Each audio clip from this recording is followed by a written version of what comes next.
Hello, and welcome to another episode of Let's Play Front Mission 5, Scars of the War. So we are back on the Eclipse, and after a hiatus, I am back to do this story section. I did say before that we would be hanging on to Damon so as to get some unique dialogue from later in the game. But having discussed it a little bit with my friend, turns out that the unique dialogue, quote-unquote, is absolute BS. Basically, your pilots, if you keep them around from the Huffman scenario, they pretty much just say, wow, this place sure is big. Yeah, that's it. That's all they say. That's what you get for keeping them around as your reward, is this throwaway line that really has nothing to do with your past or the history they share with you or anything interesting like that. So we're not going to even bother with any of that crap. We are just going to ruthlessly trade pilots to get the best pilots we can and the most RP we can accumulate. So without further ado, let's get started on that. So the first thing we have to do is go find Harvey.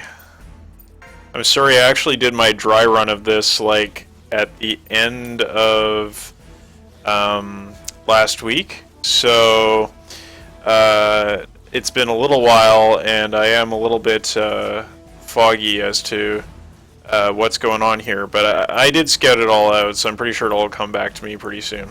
Anyway, we've got Harvey over here. So there's one character here named Bennett Harvey, and then this character named Harvey Durant. And you want to grab Harvey Durant because Bennett Harvey isn't going to do anything for you. So let's go ahead and scout him. He's a man of steel. And we will sack Jeff. Nice knowing you, Jeff.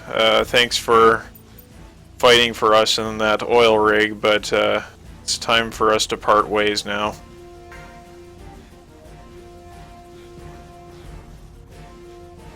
Alright, and so we sack Jeff, and then we're going to go ahead and go and do the ready room. One thing I should mention is that Daryl actually has a unique dialogue on every mission in this game, so he's the only character that has that, so make sure you check this.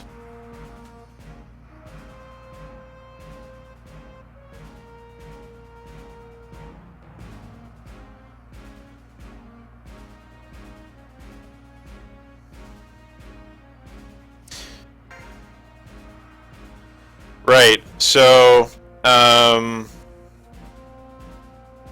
this is getting back to what we are going to be doing in this mission, and I will talk about that in some more depth.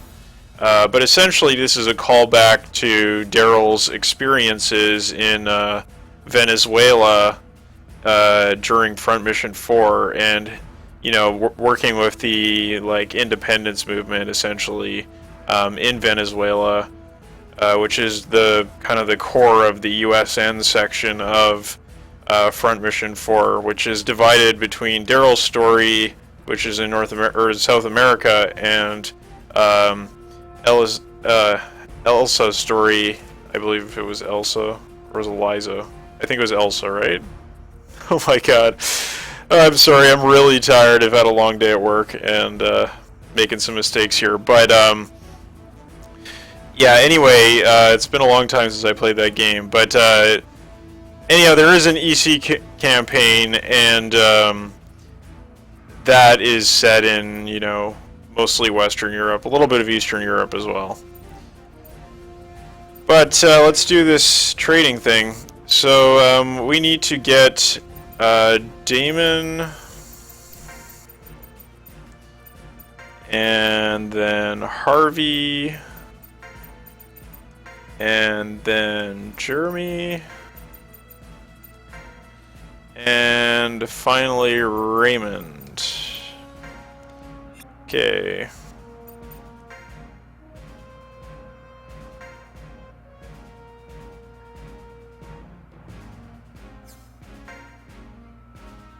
So these are the quote-unquote troublemakers that we hired. I don't know really why they're called troublemakers. I mean, some of them make sense, right? Like Jeremy. Yeah, that makes sense, but what about the rest of these guys? They seem okay. Anyhow, let's move on with our recruiting. Then we go grab Hetty, and I believe she is in the mess. There you are.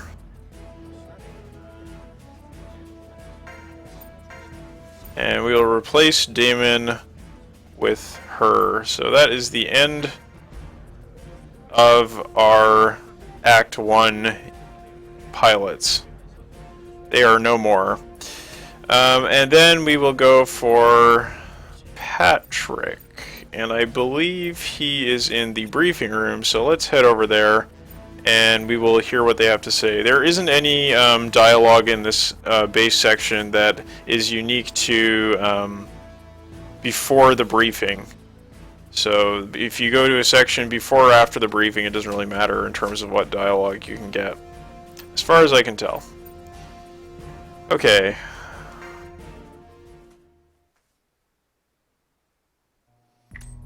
Guide を説明する。本作戦は侵攻する敵勢力に対し応戦する同盟軍を支援し、国境線を取り戻すことにある。現在敵戦力はジャングルを越えた都市部に及んでおり、市街戦闘が行われている状態だ。敵側の親衛バンツァーに対し同盟側の抵抗勢力は乏しく、歩兵によるゲリラ的な抵抗がされているに過ぎない。作戦を説明する。我々の部隊はまず同盟部隊を支援し、市街を制圧する。市街への侵入方法は2つ。空挺効果による一斉強襲と陸路による戦力の投入だ。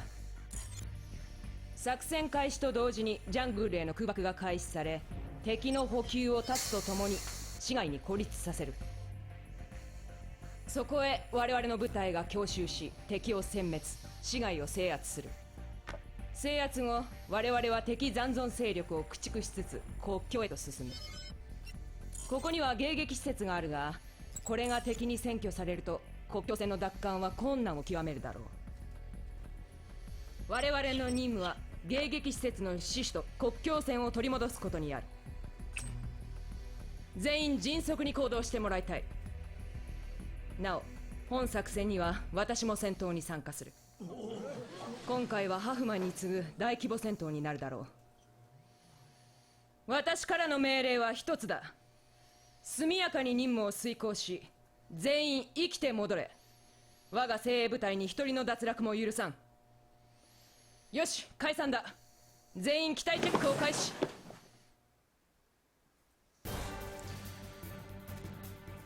Okay, so, you know shit is getting real when Lynn decides that she is going to participate in the operation.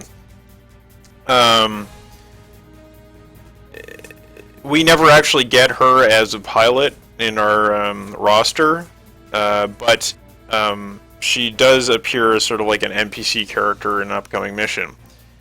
As for what the situation is, we are going to read quite a bit more about it in the dialogue that we are going to encounter here. But just to give you a brief overview of what's happening, there was basically a revolution in Cambodia, and OCU Cambodia declared independence from the OCU. What happened next was that there were some sanctions placed on Cambodia, and essentially in order to overcome those sanctions, Cambodia took its own economic actions, and this led to a conflict between the OCU and Cambodia, you know, aside from like the civil war that was essentially going on already between the pro-OCU and pro-independence forces. And our president has decided that he will support the independence of Cambodia against the OCU. You might recall that I said previously that the OCU is kind of a mess. We're going to see a whole lot of that talk in this section here, which is a lot of it is callbacks to Front Mission 2. And there is quite a bit of stuff related to Front Mission 4 in this base section as well. So the only other thing I would like to mention is that this scenario we're in right now is taking place 1 year before the first independence attempt, or the first military coup that attempted to establish independence in Al-Ardesh, which is it's basically the country that we call Bangladesh these days. It's a part of the OCU, and so 1 year from now there will be a coup in Al-Ardesh, and that coup will fail, and then the events of Front Mission 2 take place after the failure of that coup and the reestablishment of OCU rule over the country. So if you just want to get situated as to where this is happening in the series, one, you can of course go take a look at frontmission.info and check out the timeline. I believe there may be a timeline on the Wikipedia page for the series as well. But other than that, you just have to know this is taking place, of course, after Front Mission 4 and before Front Mission 2. So we're in the interim here. And a lot of the dialogue that we're going to run into here is relevant to the FM5 plot, and then also the FM2 plot. Okay, so let's talk to Lynn.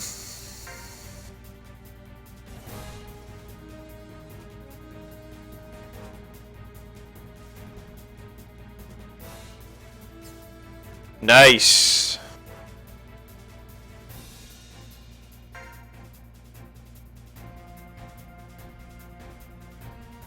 So there are 3 operations we are going to have to take part in. First, the urban assault, then the jungle combat, and then finally a base defense. And I can tell you right now, the base defense is the most epic battle in this game. And it is possibly the most epic battle in the entire Front Mission series. I mean, you might say that some of the missions in Front Mission 2 are more epic in scale. There are a couple that are very, very large, particularly the last battle in the game, which is just absolute madness. But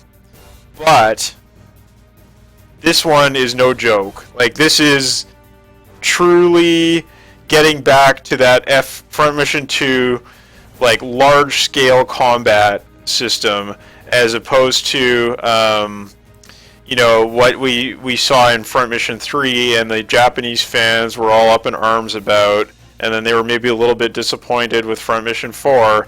Well, this is the team, this is the Front Mission devs saying, you know what, you want the Front Mission 2 scale in your game? Okay, we're going to Indochina, we're going to Cambodia, we're in the same area as FM2, so let's do an FM2 mission, and we've got to get ready for that because it is just unreal. It is, you thought that mobile weapon fight that we had on Kiribati in the Phoenix Islands was crazy.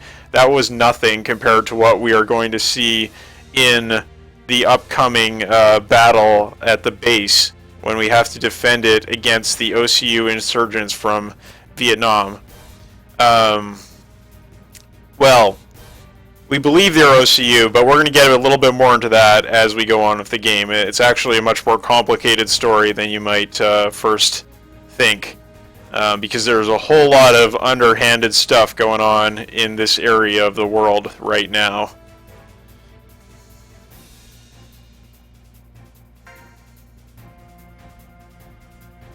So once again, we will have a chance to pick our route, similar to the Phoenix Islands missions.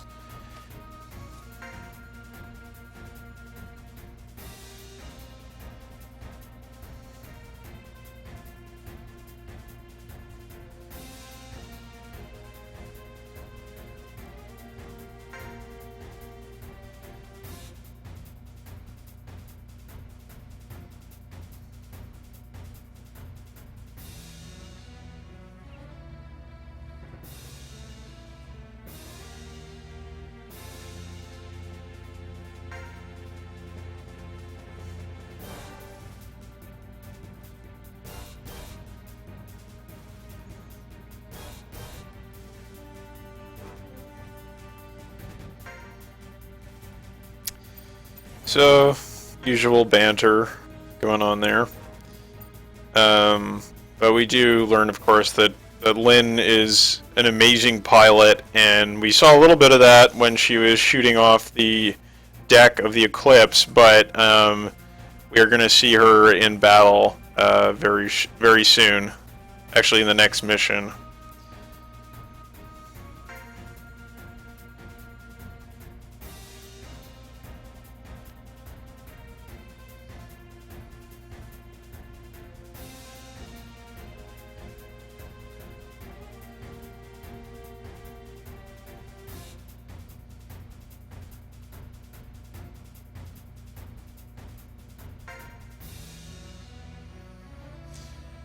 So, obviously, as in the USN, the OCU has a huge economic disparity between the poor nations and the rich nations, and is causing a lot of political conflict within the Union. And most of the pilots we are going to talk to here basically think that this is about grandstanding and war profiteering. And there isn't really much to the conflict that we should be involved in. But hey, we gotta follow orders, right?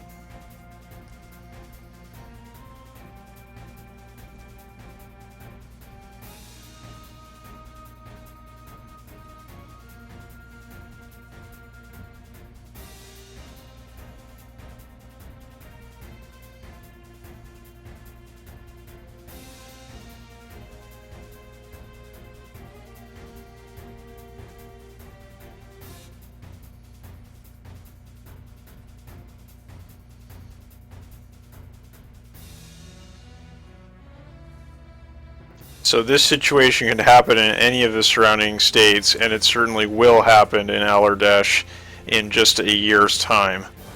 So that is the foreshadowing that's going on there.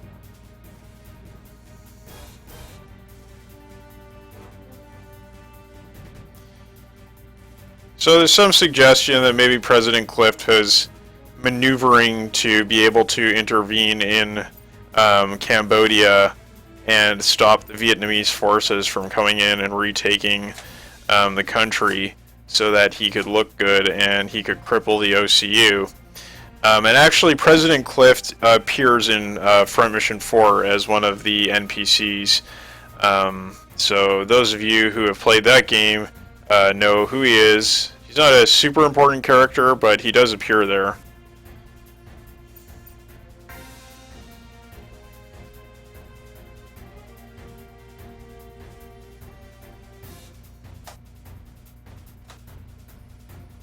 So this guy may be he's a friend of John McCain. Give him some guns, see what happens. Well, I don't know.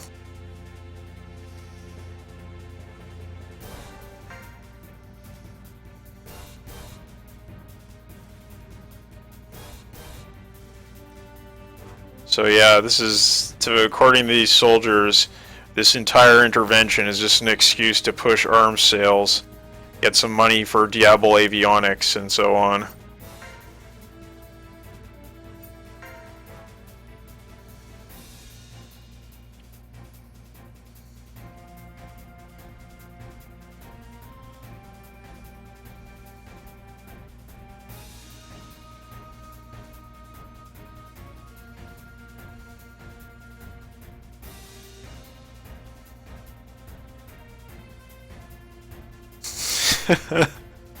She's not gonna have any of that.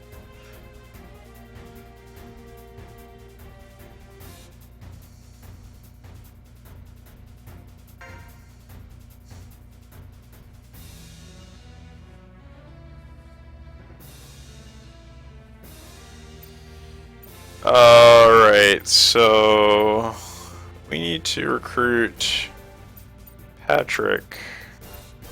Oh, he's not in here after all. I guess he must be in the mess or something. Go check that out.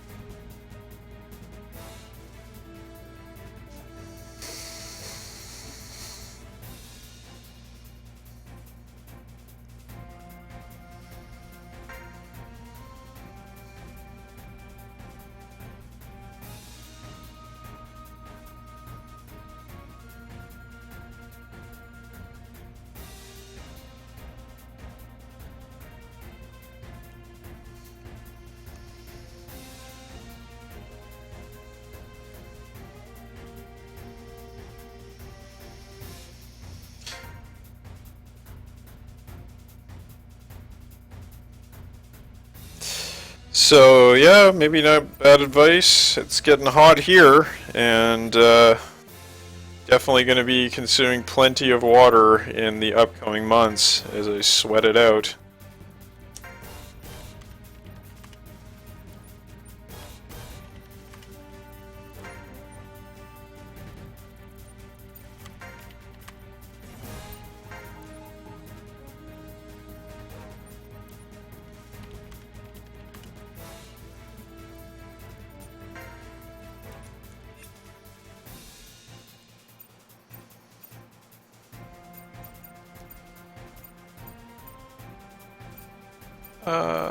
Check the simulator room, he might be in there.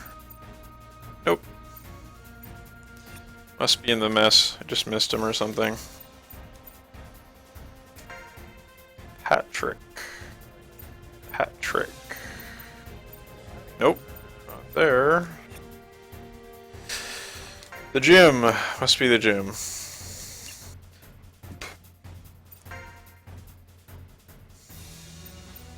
There we go.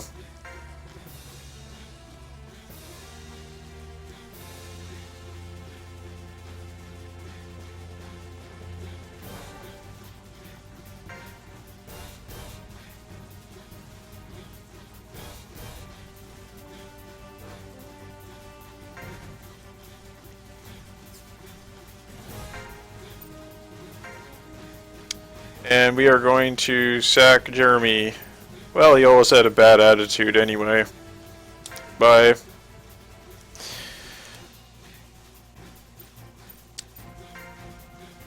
Okay, so this is the Front Mission 4 stuff.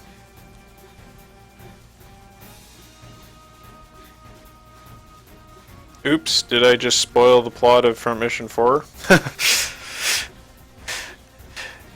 Well, all I'll say about the plot of Front Mission 4 is that it is essentially a rerun of the plot of Front Mission 1. And whether you like it more or less, well, most people say they like it less, but I guess it does have its strong points. As I mentioned in the Something Awful thread, actually the plot was going to be quite a bit more interesting, and there was a novelization of the game that was produced in Japanese. Now, you know, this is my fault.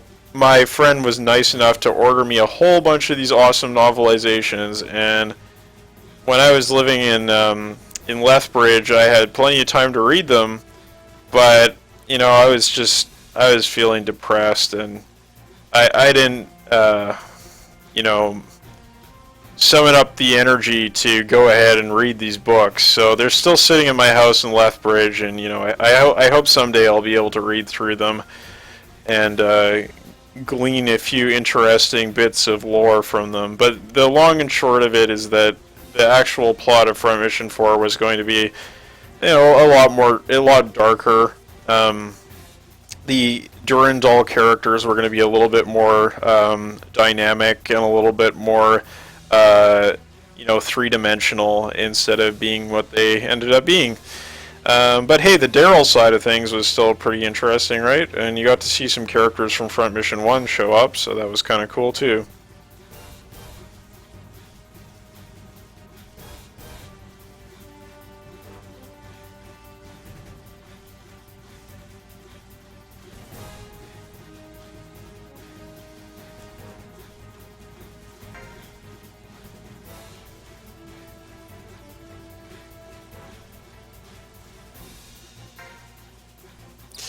So yeah, that's just basically like a summary of what happened at the end of the USN side of things in Front Mission 4. So the USN does have its own colonial sort of issues to deal with, but you have to think that the OCU is really in a much rougher position, and they're always kind of just struggling to keep a lid on things.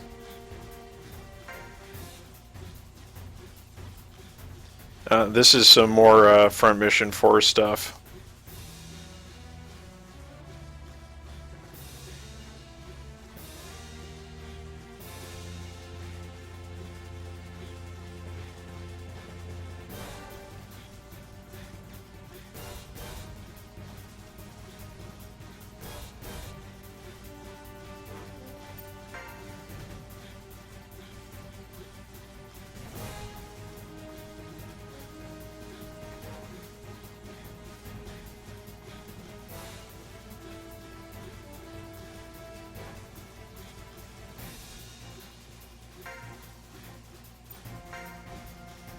So I guess maybe they're poking fun at the plot of Front Mission 4 a little bit themselves.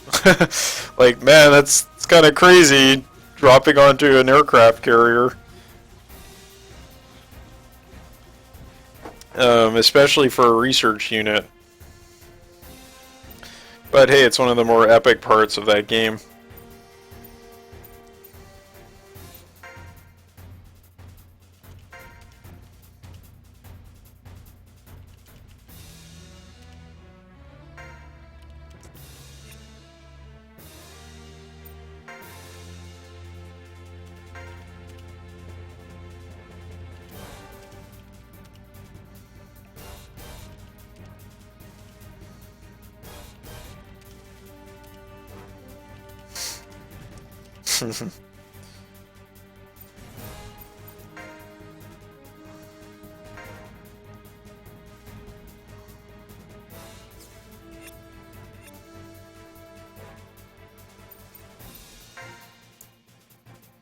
Okay, it's time to check back in with Major Grant and see how things are progressing for him, or perhaps they're not progressing so well.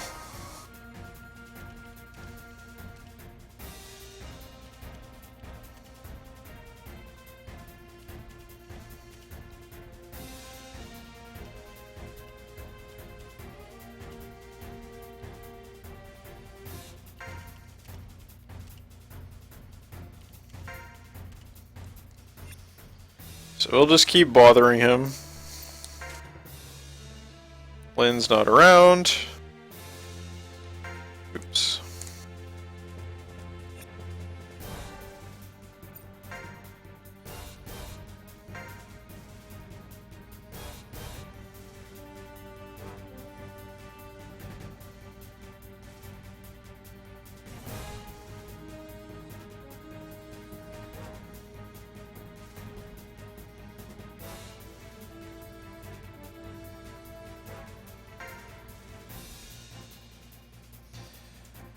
So it's kind of implied that the fleet here is in Hong Kong waters because they can't sail in OCU waters, but it's not really that clear what the whole situation is with Hong Kong or the borders or anything like that. Alright, so we checked out... Oh wait, I don't think we've checked out the mess yet, have we? Just gotta go talk to these people.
So this all may be a reference to what was going on in the United States at the time with the Bush administration and Halliburton and all that kind of stuff. Seems fairly likely to me, because Tsuchida and his team certainly kept up on what was going on in the United States.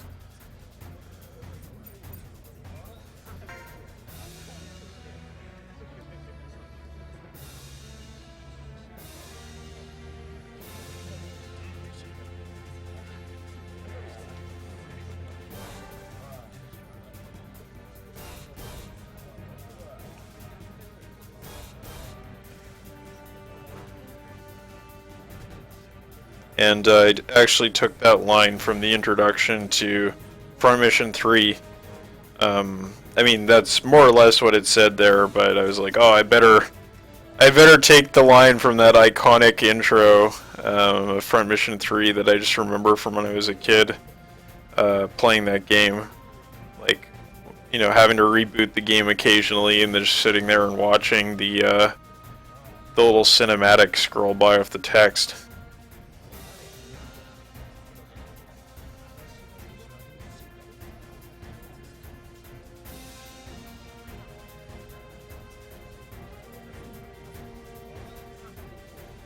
And this is, of course, on Huffman.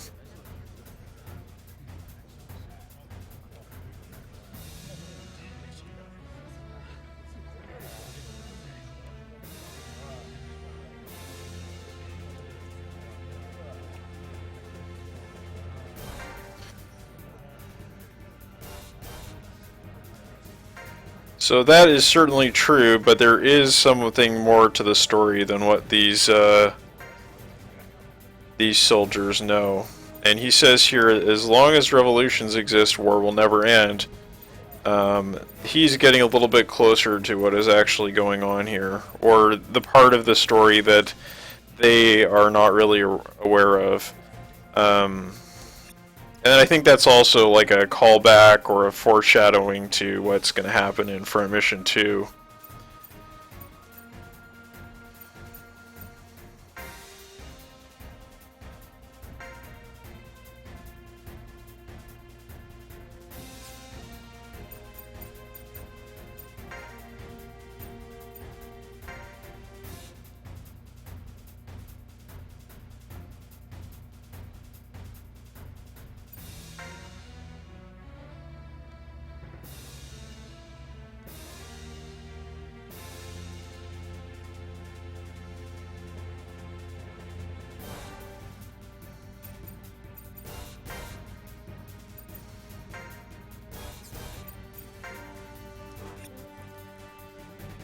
Alright, then we just have to go check out the hangar and we will be done.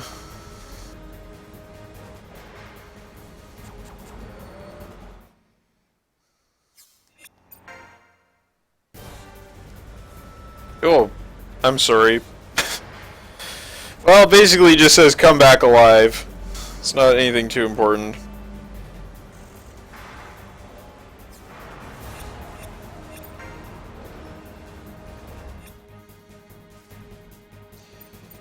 Okay, the last thing.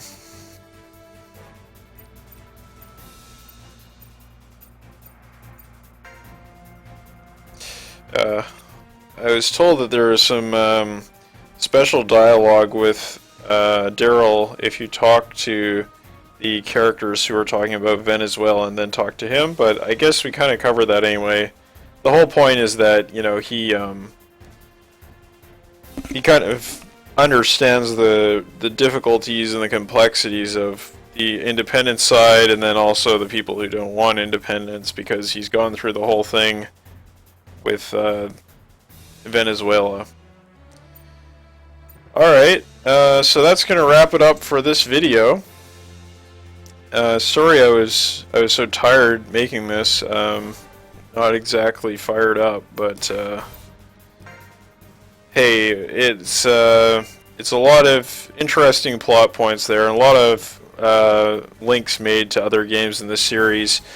So it's going to take me a while to get ready to do the next mission. The reason for that is that the missions coming up are pretty tough, and I'm going to have to level up our pilots, and I'm also going to have to do all the hangar stuff.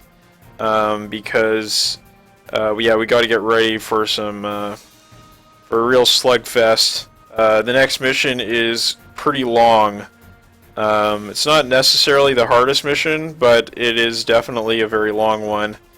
And then the subsequent mission isn't so bad, but then once you get into that base defense, well, of course we'll be able to do our setup before that happens, but nevertheless, that is going to be just an amazingly intense battle.